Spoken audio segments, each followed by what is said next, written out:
நான் உங்கள் ரியாஸ் ஃப்ரம் திருச்சி. இன்னைக்கு என்ன சொல்ல போகிறேன்னா, உங்களோட இன்வெஸ்ட்மெண்ட்ஸ் எப்படி இருக்கணும் அப்படின்றத பற்றி சொல்ல போகிறேன். இன்றைக்கி 99% எல்லாருமே லோனுன்ற ஒரு விஷயத்தில் மாட்டிடுறாங்க. குட் லோன், பேட் லோன் ரெண்டு விஷயம் இருக்குது.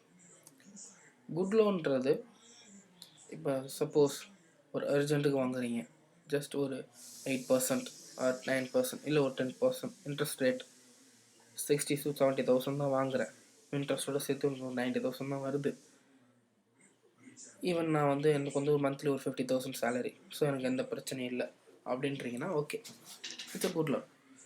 பேட் லோன்றது housing loan, educational loan, car loan. இந்த ஹவுசிங் லோன்லாம் இருக்குது பார்த்தீங்களா, அதெல்லாம் செம்ம மோசம், யாருக்குமே தெரியாது. ஹவுசிங் லோனில் சாகுறவங்களோட எண்ணிக்கை நாளுக்கு நாள் அதிகமாகிட்டே வரும். ஏன்னா ஹவுசிங் லோனில் இன்ட்ரெஸ்ட் 22% அவன் போடுறது கிடையாது, ஜஸ்ட் 12 or 13% கூட தான் போட்டுக்கிட்டு இருக்கான். ஆனால் 12 or 13% நல்லா யோசிச்சு பாருங்கள். 20 lakhs நீங்கள் லோன் போடுறீங்க, 12 or 13%, 12% வச்சுக்கோங்க. 12% ஜஸ்ட் ஒரு 9.10 போட்டுட்ருக்கான். சான்ஸ்லெஸ் 9.10க்குலாம் வரதுக்கு சான்ஸ்லெஸ். 12% இல்லாமல் இப்போ ஹவுசிங் லோன் கிடையாது அப்படி சொல்லி உள்ளகில் கூப்பிட்டு போய் போட்டுருவாங்க 12%. ஏன் நானும் ஃபினான்ஷியல் ஃபீல்டில் சம்டைம்ஸ் ஒர்க் பண்ணியிருக்கேன், பார்ட் டைமாக ஒர்க் பண்ணியிருக்கேன் ஃபினான்ஷியல் ஃபீல்டில், லீகல் இன்வெஸ்ட்மெண்ட்ஸ்னு சொல்லி. இப்படி இருக்கிறப்ப 12% தான் அதாவது 20 lakhsக்கு 12%னா கிட்டத்தட்ட உங்களுக்கு 1.2 வந்துடும்.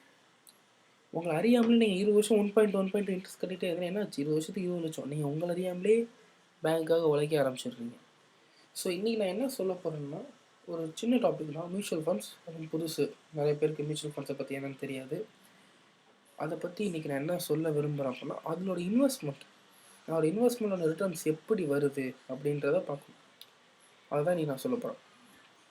What is mutual fund and how it get returns.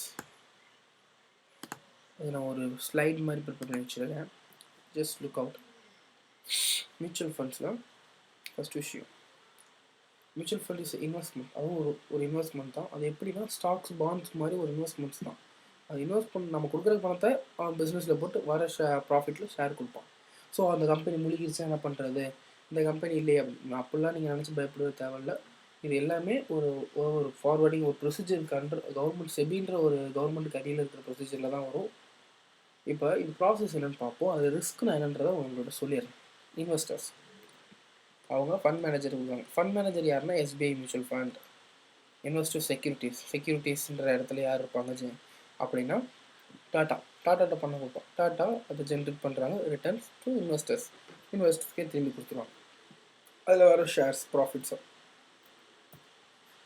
இப்போ இது ஒரு ஃபுல் டீமாக நடக்கும்.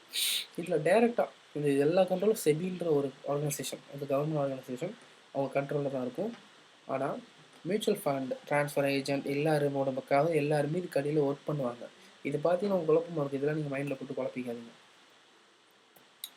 செபி ரெகுலேஷன்ஸ், அதாவது இதில் என்ன போட்டுக்கணும், ஒவ்வொரு ஸ்கீம்லேருந்து அட்வர்டைஸ்மெண்ட், ஒரு ஆப்ஜெக்ட், ஒரு ப்ரைஸிங் யூனிட்ஸ், எல்லா டாக்குமெண்ட்ஸ்லேருந்து எல்லாமே செபின்ற ஒரு ரெகுலேஷன் கீழே தான் வரும், கவர்மெண்ட் ரெகுலேஷன் கீழே தான் வரும். ஸோ நம்ம ஏமாறுறதுக்கு, அது இந்த சிட் ஃபண்ட்ஸில் போட்டு ஏமாறுவாங்க மாதம் 1000 அது எவ்வளோ பேர் தப்புன்றதை நான் ஒரு மார்க்கெட் ரிசர்ச் அனலிஸ்ட் எடுத்து வச்சுருக்கேன். அதை நீங்கள் பார்த்தீங்கன்னா உங்களுக்கு தெரியும். இதில் ஜாஸ்தி உங்களுக்கு இது கிடையாது, அதாவது அப்படின்னா உங்களுக்கு நீங்கள் மார்க்கெட்டை பார்த்துக்கிட்டே இருக்கணும் அப்படின்ற ஒரு விஷயம் கிடையாது. ஈஸியாக நீங்கள் ஒர்க் பண்ணலாம். அது மந்த்லி ஜஸ்ட் 1000 rupees இன்வெஸ்ட் பண்ணுறதுல உங்களால் ஒரு 10 lakhs ரிட்டர்ன்ஸ் எடுக்க முடியும். எதிர்பார்க்கவே முடியாது, நம்ம யோசிச்சே பார்த்துருக்க மாட்டோம். மியூச்சுவல் ஃபண்ட்ஸ் நாள் டெவலப் ஆகிட்டே இருக்குது. இதில் என்னென்னா ஒரு கண்டென்ட் என்னென்னா,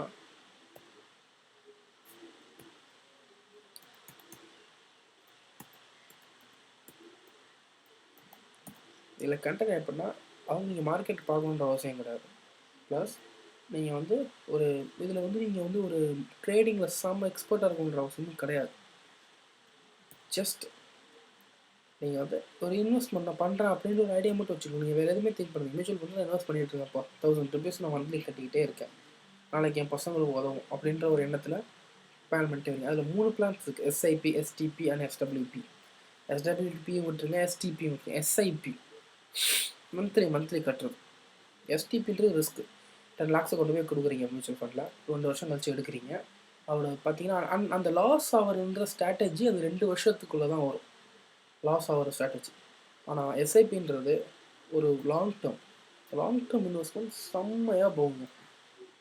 நல்லா எனக்கு உண்மையிலே தெரியல அந்த டைம். இப்போ தான் நான் தெரிஞ்ச நாள்லேருந்து நான் பே பண்ணிகிட்டு இருக்கேன். மந்த்லி நான் 5000 கொடுத்துட்ருக்கேன். என்னோடய ரிட்டர்ன்ஸ் வந்து 15 years நான் போட்டிருக்கேன். அதோட ரிட்டர்ன்ஸ் வந்து பயங்கரமாக இருக்கும். நான் உங்களுக்கு அதை சார்ட் காட்டுறேங்க பாருங்கள். இது பாருங்கள், ஒரு பர்சன் 1000 rupees 30 வயசு இன்வெஸ்ட் பண்ணுறான், 30 வருஷம் கட்டிகிட்டு இருக்கான், 3,20,000 கட்டியிருக்கான். அவன் ரிட்டர்ன்ஸ் 14 லட்சம்.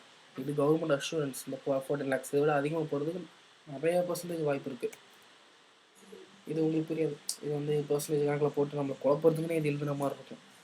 இது யாருக்குன்னா, நாங்கள் வந்து சில பேர் ட்ரேடிங் பண்ணுவோம், அவங்களுக்கு இந்த மாதிரி சார்ட் நான் அவங்கள்ட்ட காமிப்பேன். எதுக்குன்னா அவங்களுக்கு அப்போ தான் அது புரியும்.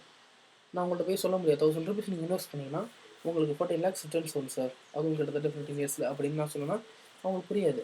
அவங்க கேட்பாங்க எத்தனை பர்சன்டேஜ் ரிட்டர்ன்ஸ், பெஞ்ச்மார்க் ரிட்டர்ன்ஸ், இது வரைக்கும் என்னென்ன ஆயிருக்கு, எவ்வளோ வரும், எங்கள்கிட்ட எக்ஸாக்ட் எல்லாமே எனக்கு ரிசல்ட்டாக கொடுங்கன்னு கேட்பாங்க. அப்போ இந்த மாதிரி சார்ட் நான் உங்களுக்கு கொடுப்பேன். ஹெச்டிஎஃப்சி நல்லா கொடுக்குற மாதிரி தெரியுது, ஸோ அதனால் ஹெச்டிஎஃப்சி நான் ஃபாலோ பண்ணுறேன். பட் நான் வச்சுருக்கிறது வந்து எஸ்பிஐ மியூச்சுவல் ஃபண்ட். ஓகே, இப்போ என்னன்னா இது நம்ம பார்த்துட்டோம். மியூச்சுவல் ஃபண்ட்னா என்னன்னு தெரிஞ்சிச்சு. இது ரிசல்ட்ஸ் செக் அவுட் பண்ணுவாங்க. பாருங்க, 1000 rupees இன்வெஸ்ட் பண்ணுறாங்க. எஸ்பிஐயில் இன்வெஸ்ட் பண்ணுறீங்கன்னு வச்சுக்கோம். 1000 rupees 15 வருஷம் கட்டிட்டீங்க. 15 வருஷத்துக்கு நீங்கள் எவ்வளோ கட்டியிருப்பீங்க? 15 வருஷத்துக்கு உங்களால் என்ன ஒரு 1,80,000. ஆனால் இதில் ரிட்டர்ன்ஸ் பாருங்கள், 11 லட்சம். 1 10 100 1000 10,000 lakh 10 lakh 11 லட்சம் உங்களுக்கு இன் ரிட்டர்ன்ஸ். நான் 5000 கட்டேன், 15 years 5000, 9 lakhs கட்டுவேன். எனக்கு எவ்வளோ returns? 1 10 100 1000 10,000 lakh 10 lakh 56 lakhs. 9 lakhs கட்டி 56 lakhs. இந்த விஷயம் நிறைய பேருக்கு தெரியலை. இந்த லாஸ் ஆகுது மியூச்சுவல் ஃபண்ட்ஸ், லாஸ் ஆனவங்க நிறைய பேர் இருப்பாங்க. அது ஏன்னா தப்பான கைடன்ஸ். ஒரு ஃபினான்ஷியல் அட்வைசர், நான் ஃபினான்ஷியல் அட்வைசர்னால் நான் வந்து இந்த இன்சூரன்ஸ் ஆள் பிடிக்கிறவங்க அந்த பேரே எடுத்து வச்சிட்டாங்க. ஃபினான்ஷியல் அட்வைசர்ன்ற பேர் இன்சூரன்ஸ் ஆள் பிடிக்கிறவங்க மாதிரி காமிச்சு. உண்மையான ஃபினான்ஷியல் அட்வைசர்னால் ஒரு கரெக்டான இன்வெஸ்ட்மெண்ட்டை செலக்ட் பண்ணி கொடுக்கணும். ஒரு பிஸ்னஸ் ஆரம்பிக்கிறாரு அப்படின்னா கரெக்டான இன்வெஸ்ட்மெண்ட்டை செலக்ட் பண்ணி கொடுக்கணும். அப்போ தான் ஒரு ஃபினான்ஷியல் அட்வைசர். ஃபினான்ஷியல் அட்வைசர்னு அதான், இன்வெஸ்ட்மெண்ட்டை நான் காட்டணும். அப்புறம் அவங்களுக்கு நான் சொல்கிறேன் 5000 நீங்கள் போடுறீங்க, உங்களுக்கு 56 25,000 வரைக்கும் நீங்கள் போடலாம். ஒரு 15 years 25,000 போடுறீங்க, என்ன ஆச்சு உங்கள் நிலமை? அன்னைக்கு நீங்கள் ஒரு எப்படின்னா நீங்கள் வந்து ஒரு கம்பெனி ஆரம்பிக்கணும், நல்லா ஒர்க் பண்ணணும் அப்படின்னு நீங்கள் ஜாயின் பண்ண டேட்லேருந்து ஜஸ்ட் ஒரு 10,000 போட்டு வரீங்க கம்பெனியில். ஒரு க்ளோஸ்ட்டுக்கு வந்ததுக்கப்புறம் 10 years போடுறீங்க அப்படின்னா 12 லட்சம் கட்டுறீங்கன்னா 27 லட்சம் வரும். அழகாக உங்கள் லைஃப்பை லீட் பண்ணிவிட்டு போய்கிட்டே இருக்கும். அழகாக நீங்கள் உங்கள் லைஃப்பை லீட் பண்ணிவிட்டு உங்களுக்கான செலவு எல்லாமே இதான் ஒரு குட் இன்வெஸ்ட்மெண்ட். நீங்கள் எங்கேயும் மாட்டக்கூடாது. பசங்க படிப்புலேருந்து எல்லாத்தையுமே நீங்கள் அதை கவர் பண்ணிக்கலாம். 10 yearsல பசங்க பெரிய ஆயிடுவாங்க. பையனோட 10 வயசில் போடுறீங்க, 20 வயசில் அவனுக்கு வந்து தேவைப்படுது அப்படின்றத கொடுக்கலாம். அப்போ இல்லையா, கரெக்டாக நீங்கள் என்ன பண்ணுறீங்கன்னா பிறந்தோன்னே போட்டிங்க அப்படின்னா 15 வருஷம் கட்டுறீங்க, அந்த பணத்தை அப்படியே எடுத்து பேங்க்கில் போடுறோம். செம்ம லீடு. பையனோட படிப்பு போக அவன் பிஸ்னஸ் பண்ண காசு கேட்டாலும் கொடுக்கலாம், அவனுக்கு பைக் வாங்குறது, அவனோட எல்லா செலவுமே இதிலே நீங்கள் முடிச்சிடலாம். உங்களுக்கு எந்த விதமான பிரச்சனையுமே இல்லை. அந்த டைமில் நீங்கள் இந்த ஹவுசிங் லோன், இந்த வீடை கொண்டு போய் அடகு வச்சு பையனை படிக்க வைக்கிறது, வண்டியை விற்கிறது, லேண்டை விற்கிறது, இதை பற்றிலாம் நீங்கள் திங்க் பண்ணவே தேவையில்லை. So it is good investment. இன்றைக்கி நான் வந்து மியூச்சுவல் ஃபண்ட்ஸை பற்றி ஏன் சொன்னேன் அப்படின்னா, அவேர்னஸ் இல்லை இதை பற்றி. இது இவ்வளோ ஒரு விஷயம் இருக்குது இப்படி அப்படின்றது அவேர்னஸ் இல்லை. ஸோ அதனால மியூச்சுவல் ஃபண்ட்ஸை பற்றி இன்றைக்கி நான் இந்த வீடியோவில் போட்டேன். நெக்ஸ்ட் வீடியோ நான் வந்து இம்போர்ட் அண்ட் எக்ஸ்போர்ட் பிஸ்னஸ் அதை பற்றி ஒரு ஃபுல் டீட்டெயில் வித் ஃபுல் ரிவ்யூவோடு நான் உங்களுக்கு சொல்கிறேன். And bye, take care, bye Vyas.